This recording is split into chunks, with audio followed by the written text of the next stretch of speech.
আমি আর মিঠু ভাইয়া এখন এখানকার সবচেয়ে বিখ্যাত রাজবাড়ি দুবলাটি রাজবাড়িতে যাচ্ছি।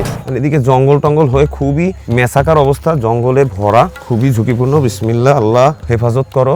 এখানে একটা সিঁড়ি রয়েছে, আমরা দেখি। এটা কিন্তু খুবই ঝুঁকিপূর্ণ, অনেকটা ভয়ঙ্কর পরিবেশ। মিঠু ভাই সাবধানে আসেন ভাই, সামনে কিন্তু কোনো ছাদ নাই।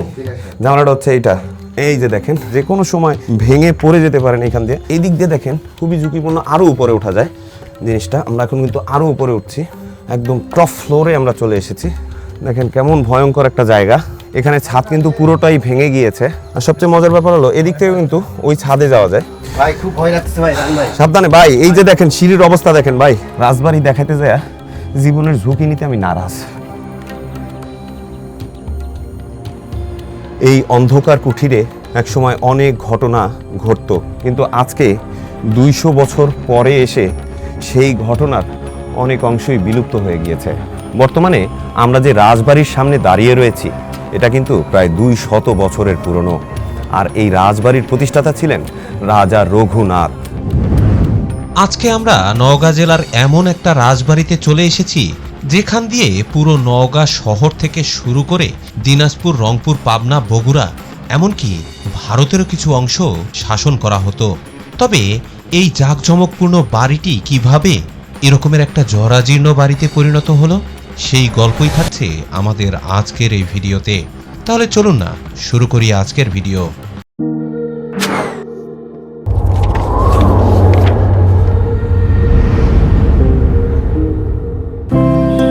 শুভ বিকাল বন্ধুরা, নওগাঁর দ্বিতীয় দিনে আপনাদেরকে স্বাগতম।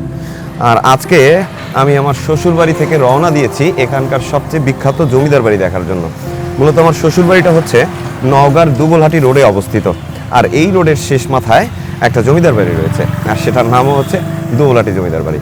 তাহলে চলুন ওই জমিদার বাড়িটা আমরা ঘুরে দেখি। আমার সাথে সবচেয়ে ক্লোজ আমার সুমন্দি রয়েছে। মিঠু ভাই কেমন আছেন? এই তো ভালো আছি। তবে এখান থেকে কিন্তু দুবলাটি যেতে খুব বেশি একটা সময় লাগে না।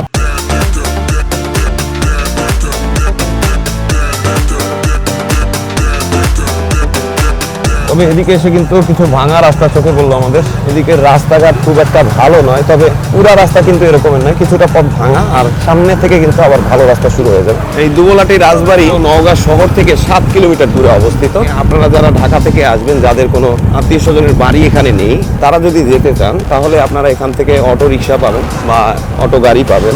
এটাতে করে জনপ্রতি 20 টাকা ভাড়া নেয়, আর যদি রিজার্ভ নিয়ে যান সেক্ষেত্রে আপনাদের 120 টাকা ভাড়া পড়বে।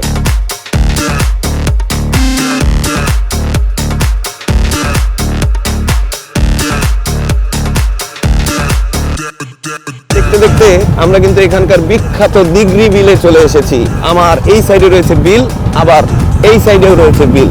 আর বিলের মাঝখান দিয়ে এই চমৎকার রাস্তাটি করা হয়েছে, অবারিত সবুজ। বর্তমানে বিলের অবস্থা খুবই খারাপ। এর কারণ হচ্ছে বিলে কচুরিপানা থেকে শুরু করে আরো নানা রকমের জঞ্জালে ছেয়ে গিয়েছে। এগুলা পরিষ্কার না থাকার কারণে এখান থেকে বোট তেমন একটা যায় না, তারপরেও দু একটা যায়। এখান থেকে কিন্তু সবসময় বোট চলাচল করে, অনেকে এই বিলে ঘুরতে যায়। তবে এখানকার রাস্তাটা আসলেই দেখার মতো। মূলত আমরা যে জমিদার বাড়িতে যাচ্ছি, এই জমিদার বাড়ির সাথে এই দিগরি বিলের রয়েছে ওতপ্রোত সম্পর্ক।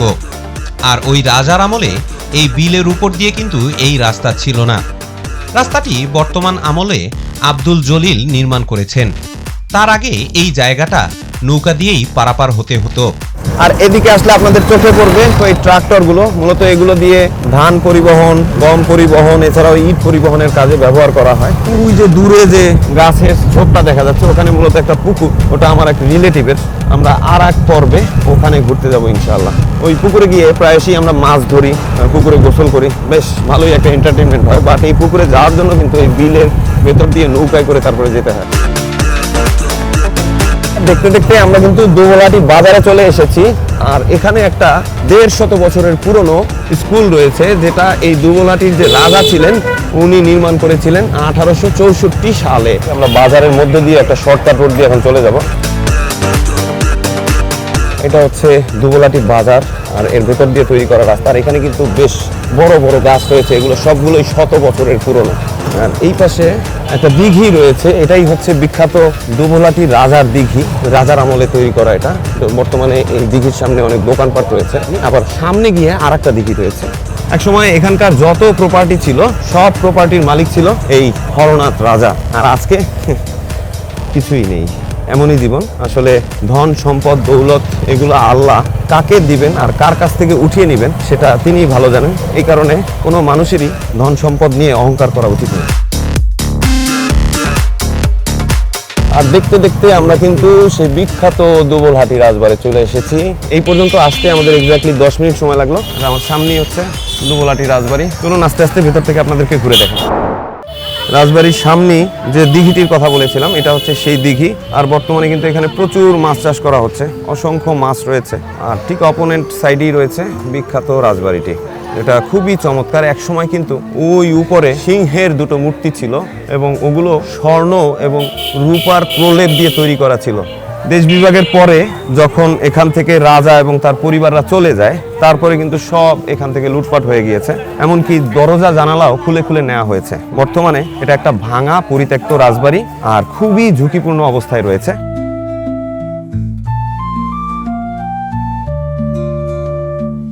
আর নগর স্থানীয়রা অনেকেই কিন্তু এখানে আসে। আর এখানে কিন্তু অনেক ভ্রাম্যমান দোকানও রয়েছে। চাচা ব্যবসা ভালো হচ্ছে না? হ্যাঁ, ব্যবসা ভালো হচ্ছে বাবা। কি কি আছে এখানে?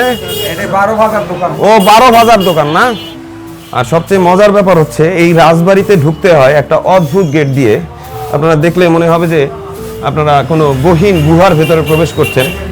এই যে দেখেন ছোট্ট একটা পকেট গেট রয়েছে, আর বাকি গেট কিন্তু ধ্বংসপ্রাপ্ত এবং লাগিয়ে দেওয়া রয়েছে। অ্যাকচুয়ালি সরকারিভাবে এই জায়গায় প্রবেশ কিন্তু নিষিদ্ধ, কিন্তু জনগণ তো বোঝেনি, স্পট পেলে সেখানে ভেতরে যাবেই। আর অবশেষে আমরা ভেতরে চলে এসেছি। এখানে ভেতরে কিন্তু চমৎকার সেই দুবলাটির রাজবাড়ির ভবন। মূলত এখানে 3টা ভবন ছিল আর 7টা উঠান ছিল। আর এখানে এই বিল্ডিংগুলো 4 তলা, কোনোটা 3 তলা এরকমের ছিল। আর বর্তমানে এটা কিন্তু খুবই খারাপ অবস্থায় রয়েছে। জায়গায় জায়গায় আপনারা কিন্তু দেখবেন গাছপালা হয়ে গিয়েছে, পশু পাখি রয়েছে, একেবারে জরাজীর্ণ অবস্থা। বিকেলবেলা হলেই প্রচুর স্থানীয় পর্যটক এখানে আসে।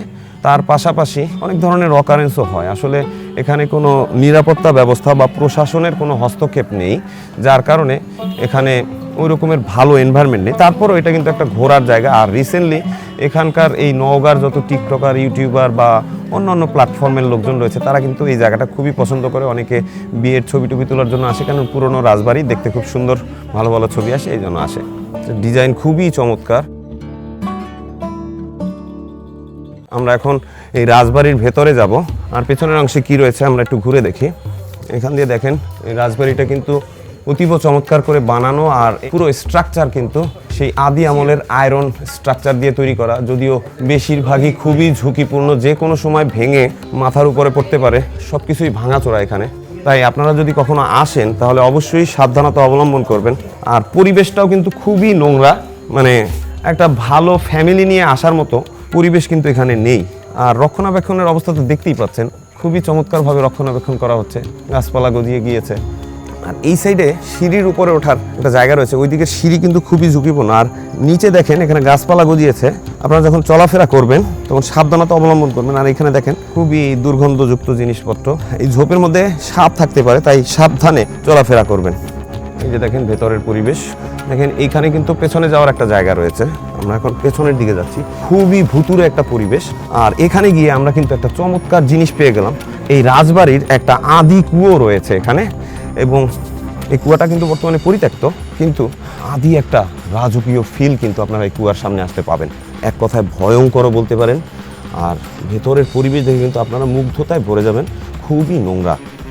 তবে নামার ব্যবস্থা রয়েছে, এই যে দেখেন জায়গায় জায়গায় পা দিয়ে নামার ব্যবস্থা রয়েছে। আর চারপাশে কলা টলা গাছ রয়েছে। এখানে এটা ছিল বাউন্ডারি ওয়াল।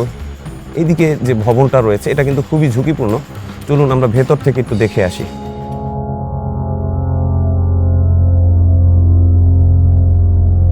আগে কিন্তু এখান দিয়ে উপরে ওঠা যেত, কিন্তু এখন জঙ্গলের এমন খারাপ অবস্থা, উপরে ওঠা যাচ্ছে না। এদিকে জঙ্গল টঙ্গল হয়ে খুবই মেসাকার অবস্থা, জঙ্গলে ভরা, খুবই ঝুঁকিপূর্ণ। বিসমিল্লাহ, আল্লাহ হেফাজত করো। এখানে একটা সিঁড়ি রয়েছে, আমরা দেখি এখান দিয়ে ওঠার পরিবেশ পরিস্থিতিটা কেমন। এটা কিন্তু খুবই ঝুঁকিপূর্ণ, অনেকটা ভয়ঙ্কর পরিবেশ। মিঠু ভাই সাবধানে আসেন ভাই, সামনে কিন্তু কোনো ছাদ নাই। ঝামেলাটা হচ্ছে এইটা। এর আগে এই জায়গায় আসছিলেন ভাই? না। ভয় লাগতেছে না ভাই? ভয় লাগছে ভাই এই যে দেখেন একেবারে ছাদবিহীন একটা সিঁড়ি, যে কোনো সময় ভেঙে পড়ে যেতে পারেন এখান দিয়ে। তারপর মানুষ কিন্তু কোনো জায়গায় থেমে থাকে না। আবার এদিক দিয়ে দেখেন খুবই ঝুঁকিপূর্ণ, আরো উপরে ওঠা যায় জিনিসটা। আমরা এখন কিন্তু আরো উপরে উঠছি, একদম টপ ফ্লোরে আমরা চলে এসেছি।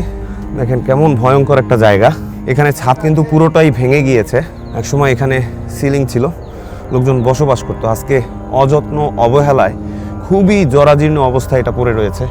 আর দেখেন এর উপরে ওঠার জন্য কোনো শেষই নেই, আমরা শুধু উপরে উঠছি। আর সবচেয়ে মজার ব্যাপার হলো এদিক থেকে কিন্তু ওই ছাদে যাওয়া যায়। ভাই খুব ভয় লাগছে ভাই, ভাই সাবধানে ভাই, এই যে দেখেন সিঁড়ির অবস্থা দেখেন ভাই। আর এই ছাদটা দিয়ে কিন্তু এই উপরে যাওয়া যায়। আমি আর উঠবো না ভাই, রাজবাড়ি দেখাতে যায় জীবনের ঝুঁকি নিতে আমি নারাজ। এই অন্ধকার কুঠিরে একসময় অনেক ঘটনা ঘটতো, কিন্তু আজকে 200 বছর পরে এসে সেই ঘটনার অনেক অংশই বিলুপ্ত হয়ে গিয়েছে। তবে যতটুকু অবশিষ্ট রয়েছে সেটাই চলুন ঘুরে দেখি। বন্ধুরা, আমরা এখন ঝুঁকিপূর্ণ অংশটা পার হয়ে আসলাম। আসলে খুবই ভয়ঙ্কর, অলমোস্ট বলতে পারেন জান হাতে নিয়ে এসেছে ভাই। আল্লাহ বাঁচাইছে, আল্লাহর রহমত। দুই বড় ভাই আসলে খুবই ভয়ের মধ্যে ছিল। আমি আসলে একটু দুঃসাহসী টাইপের, ওনাদের আসলে এত সাহস নাই। তারপরও আল্লাহর রহমতে সহি সালামতে আসি। বিল্ডিং এর আর এক পোর্শনে আমরা চলে এসেছি। তবে এখানকার সিঁড়ি আর এখানকার ছাদ কিন্তু অক্ষত অবস্থায় রয়েছে। আর এখানেও দেখেন দোতলা ছাদের উপরে গাছপালা হয়ে গিয়েছে, তুলসী গাছ রয়েছে, এছাড়া আরো অন্যান্য গাছ রয়েছে। আর এক সময় কিন্তু এখানেও কার্নিশ ছিল, আর এটা একটা উঠান ছিল। যেমনটা বলেছিলাম যে এখানে টোটাল 7টা উঠান ছিল, তার মধ্যে এখন এগুলো কিন্তু এলোমেলো হয়ে গিয়েছে। আমরা একটু কষ্ট করে উঠছি। খুবই ভয়ঙ্কর ভাবে আমরা কিন্তু উপরে চলে আসলাম। সত্যি ভাবতে অবাক লাগছে, বর্তমানে আমরা যে প্রাচীন জমিদার বাড়িটিতে রয়েছি এটি প্রায় 224 বছরের পুরনো।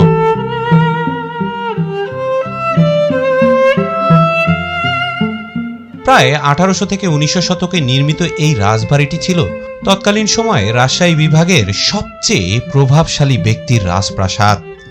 নওগাঁ শহরের গোটা অস্তিত্ব এই রাজপ্রাসাদের উপরই নির্ভর করত। আজকে আমরা যে নওগাঁ শহরটি দেখি সেই সময় তা কিন্তু একেবারে অজপাড়াগা ছিল, আর এই প্রাসাদটাই ছিল তৎকালীন সময়ের নওগাঁর মূল শহর। আর মাশাআল্লাহ আজকে কিন্তু অনেক টুরিস্ট এসেছে। আর এখান দিয়ে দেখেন নিচে যাওয়ার এইখানের যে সিঁড়িটা, এটা কিন্তু একদম জরাজীর্ণ। তারপরে এদিক দিয়ে আরামে নামা যায়।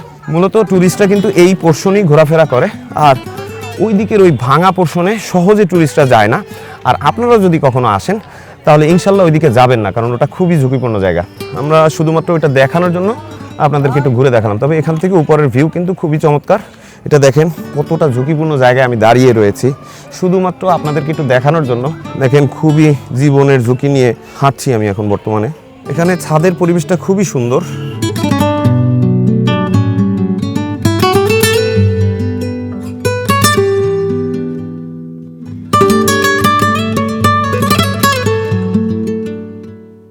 চলুন এবার নিচতলাটা একটু ঘুরে দেখাই। মূলত সবাই উপরতলা দেখা শেষ করেছে, আর এখানে আমার সুমন্দি কিন্তু চলে এসেছে। তবে এই জায়গার সিঁড়ির স্টাইলটা কিন্তু খুবই চমৎকার, আর এখানে কিন্তু নিচতলার পরিবেশটা খুবই ভালো। এদিক দিয়ে নিচতলায় যায়, আর এইখানে এখনো অক্ষত অবস্থায় ফ্লোরটা রয়েছে। এখানে যে ফ্লোরটা দেখতে পাচ্ছেন এটা রয়েছে। এই পাশের যে বিল্ডিংটা এটা কিন্তু ধ্বংসপ্রাপ্ত হয়ে গিয়েছে এবং খুবই ঝুঁকিপূর্ণ অবস্থায় রয়েছে। আর এই পাশে একটা বারান্দা রয়েছে, খুবই চমৎকার। এটাও কিন্তু পুরনো আয়রন স্ট্রাকচার দিয়ে তৈরি করা হয়েছে। আর বারান্দার সামনের দরজা কিন্তু সব আয়াতাকার। অনেকে বাদরামি করে এখানে যায় ছবি, ভিডিও এবং টিকটক করার জন্য। আবার ওই দিকের ছাদেও কিন্তু ওঠা যায়, ওদিক দিয়ে অনেক মানুষ ওঠে।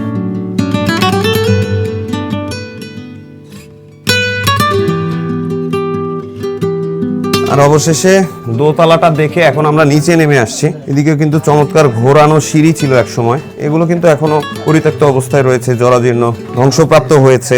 তবে নিচের ফ্লোরটা কিন্তু খুবই চমৎকার। এখানে সুন্দর সিমেন্ট করা রয়েছে, অর্থাৎ সেই আদি আমলের যে সিমেন্টের স্ট্রাকচার সেটা কিন্তু এখনো বজায় রয়েছে এখানে। তারপরে পরিত্যক্ত তো পরিত্যক্ত, এই যে দেখেন পানি জমেছে এখানে। আর নিচতলার দোতলার স্ট্রাকচার অলমোস্ট সেম। এখানে একটা বারান্দা রয়েছে, আর এই পাশ দিয়ে কিন্তু একটা ভবন ছিল, সবই ধ্বংসপ্রাপ্ত। এখানে সামনের এই বারান্দা ছিল এবং বারান্দার সামনেই কিন্তু একটা চমৎকার উঠান।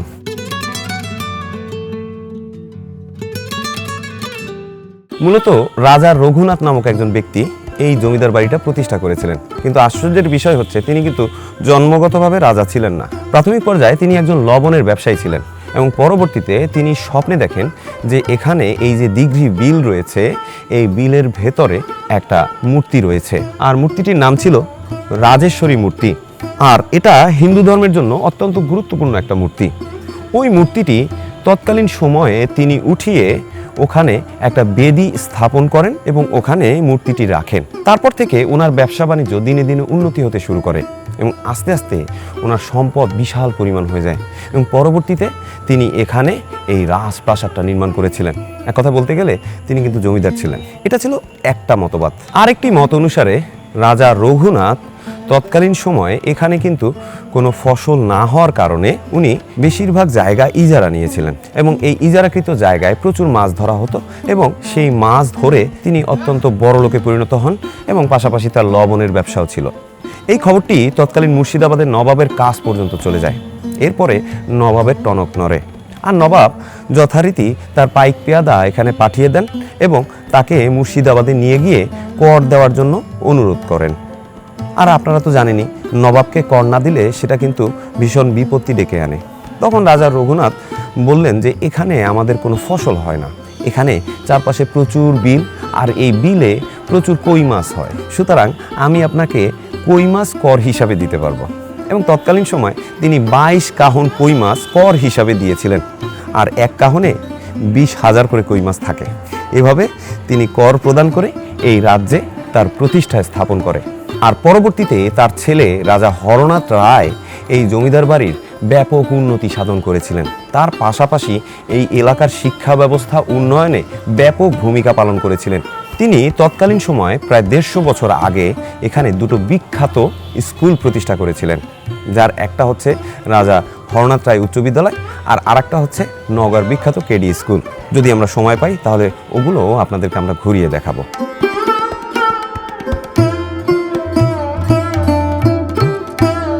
1892 সালে রাজা হরনাথ রায় কিন্তু সপরিবারে ভারতে চলে যান আর তারপরেই এই জমিদার বাড়িটি এরকমের পরিত্যক্ত অবস্থায় পড়ে রয়েছে।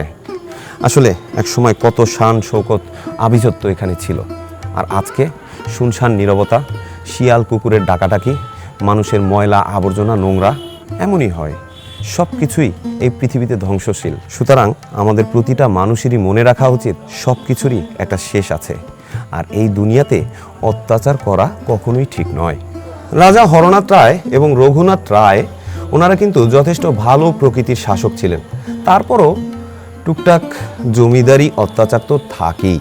কথিত রয়েছে যে তখনকার সময় কোনো মানুষ এই বাড়ির সামনে দিয়ে জুতো পায়ে দিয়ে হেঁটে যেতে পারতেন না, আর ছাতা মাথায় দিয়েও কেউ এখান দিয়ে হেঁটে যেতে পারতো না।